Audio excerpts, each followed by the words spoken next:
Last time I dug around in here, I found a couple of toads in there, living in there. So hopefully I don't, well, I hope I don't disturb them, but they're going to go out onto the compost heap. So I got to get them out of here. It's time.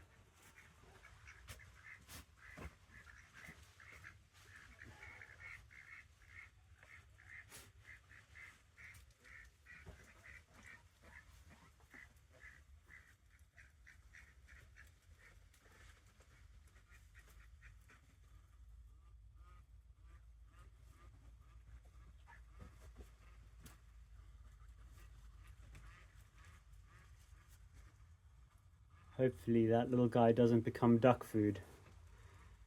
But he can't live in here anymore, I'm afraid. So all of this was, we've been doing deep litter in this house. And this is a combination of duck poop, guinea pig poop, which has all been composted in situ. And it's good stuff. See how it clumps together like that. A few worms in there. It's got good aggregation. It's living, it's rich. It's great stuff. Thank you, ducks. Thank you, guinea pigs. Thank you, worms.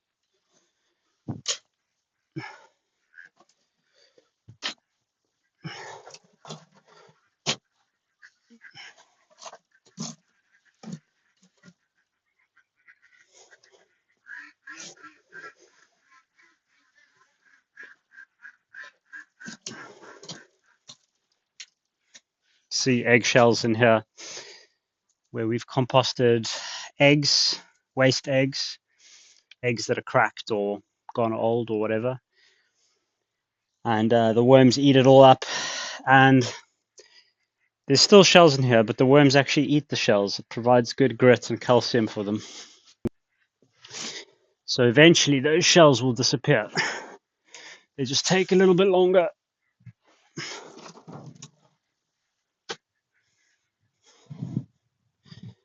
Just moving this onto my pile of finished compost. It'll still break down a bit and mature further. It's not 100% done, but it's good enough. You can't see me, but you can hear me. This compost is quite heavy. It's wet. Hello, duckies.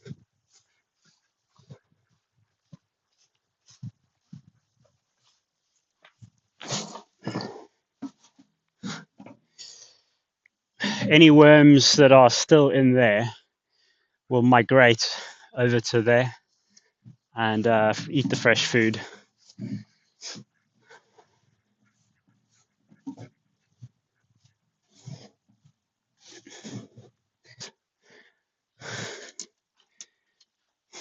Hey, Kaya. You all right, mate? What's up? What's going on?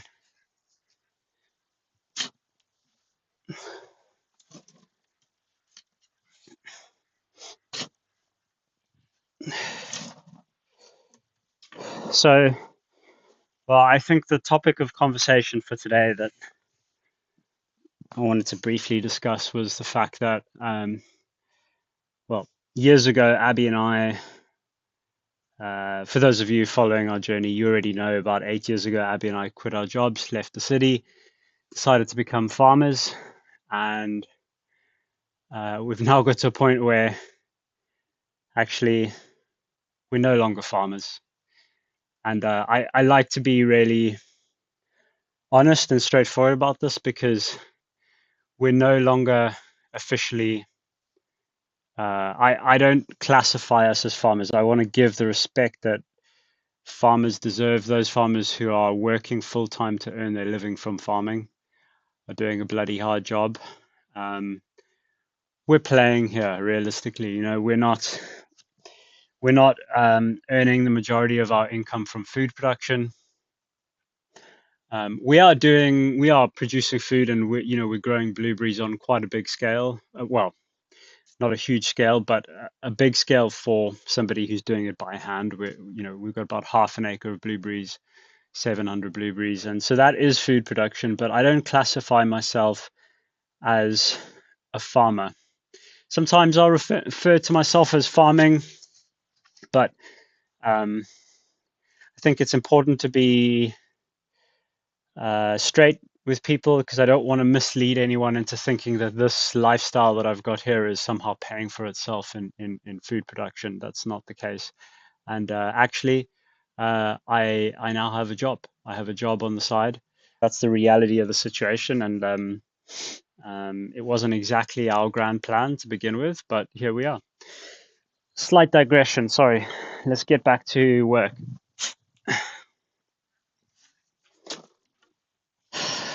Right, well, what I'll do now is instead of trying to pick all of this stuff up, I'm going to rake it around and leave just a thin layer of compost. I like to keep a little layer of compost in the house always before I start putting fresh bedding on top. That compost acts as a nice little base layer. It inoculates the whole, all the new manure and bedding that goes in. All the bacteria, the worm eggs, and some more worms and some leftover worms are all there ready to go. So I never muck out right down to the soil. I want to leave the soil there. Leave the soil alone. Yeah, we're not on concrete here, by the way. We just straight on the soil. All right, now I'm just tidying up a little bit here. If you guys want to go now, you know, you can go. I'm just here. Da, da, da, da, da.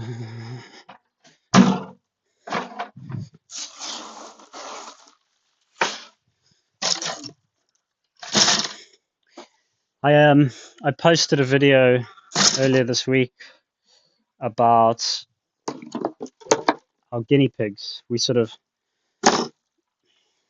we hadn't really told anybody about them for yet, and so I thought I would just share that, and it's had a um, lot of views so far for us, and lots of really interested people. And if you're watching this, thanks for your interest and all your comments. And yeah, I guess we'll be showing you more of our guinea pigs. And we really love them. So we spend quite a lot of time faffing about here on the farm with them and other stuff that we're doing. Means that we have less time to go and work in full-time jobs, so it's a little bit tricky, to be honest, to make ends meet doing it like this, but it's what we enjoy, and we're lucky enough that our costs are pretty low. We don't have a huge amount of loans. We do have some loans that we have to pay every month, but we can make it work. We live a simple life, and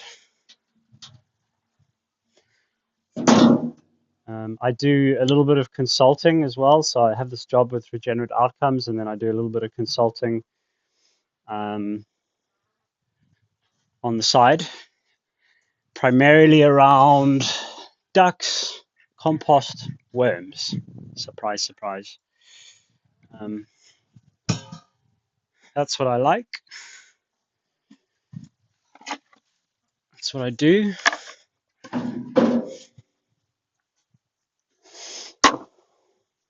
And of course, we make a bit of money from selling hatching eggs and from selling day-old ducklings.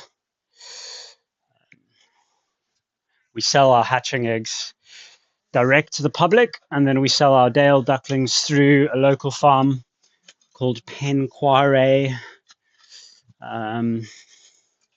because they do the raising up to point of lay for our customers, and so we don't get involved in that part of it. We let Penquare do that for us. So it's good to partner with other people on certain things.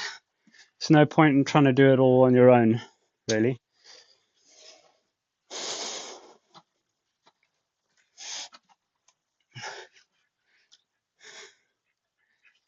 Right, so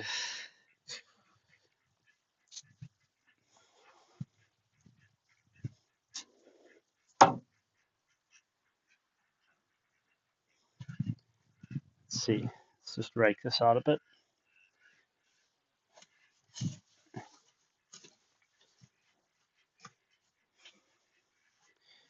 I've gotten a lot better at spreading my workload over a period of weeks and months. I am the type of person that really doesn't like, if I decide I want to do a job, I want to do the whole job all in one block, and that's not a very good mentality to have when you're on a large piece of land, or depending on what your definition of large is. But we're on 10 acres, and doing stuff by hand on 10 acres is a bit rough.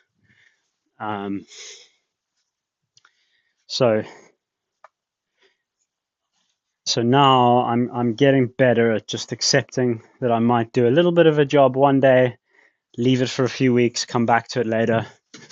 I'm just, have to give myself that time because I can't do everything all at once. So this area is, it's taken me some time just to slowly but surely change the layouts of stuff and clear this out. We used to use this house as a duck house. We now use it as a guinea pig house.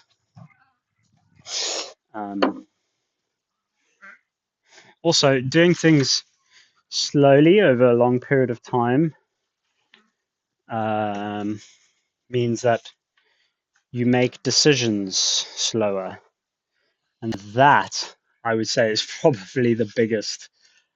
That is the biggest benefit of it, because, you know, when we first arrived and we were doing all of this, we were just like in such a rush.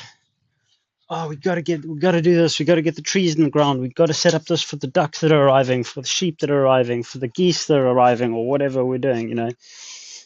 And everything was a rush. Oh, I found the frog. I found the frog, everybody. It's not a frog, it's a toad, Josh. Oh, okay, all right. Here it is. It's okay. You see it? Hopefully the focus is there. I can't see the camera, so I'm going to go and I'm going to put this in the compost piles, and we're just going to hope that the ducks don't get it. Oh, the ducks are here. Damn. Okay, I'm going to go and hide it away from the ducks, because the ducks will absolutely have it. I'm actually going to bury it in a little spot of compost here. All right, bro. You go there. You're all right. Cool. You guys can't, I don't think you can see it, but the ducks are all having a good time on that compost heap.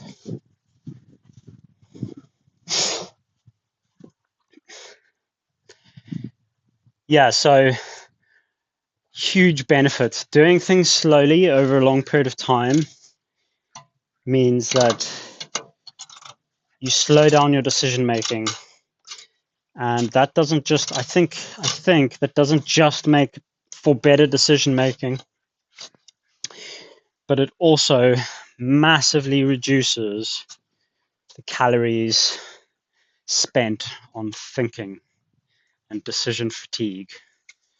I reckon that has been one of the main stresses that we've faced on this farm and the space. Like when we first arrived here, this 10 acres was just like a big blank page. It was just 10 acres of grass. And we felt like every decision was like a life or death decision. We had to sort of get everything perfect and right. And the truth is that that's impossible.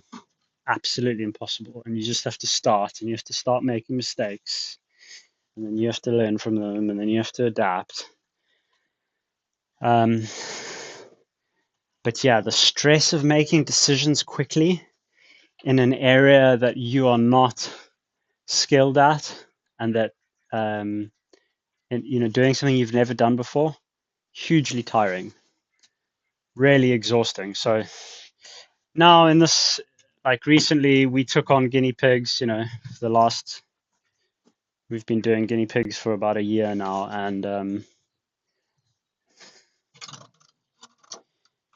we you know, it's a new livestock, and there's lots we didn't know about them, and so yeah, doing everything slowly and not rushing into it and just watching and learning has been a very good way to do it. I wonder how many of you are still here listening to me rant and go on.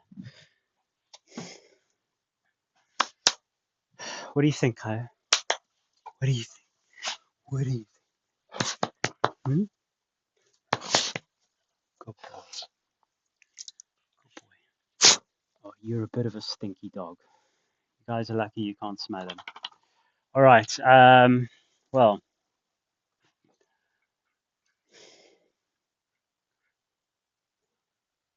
I've done the chores for the day. I think I'm going to go for a cup of tea now, and then I'm going to come back later. Thanks for watching.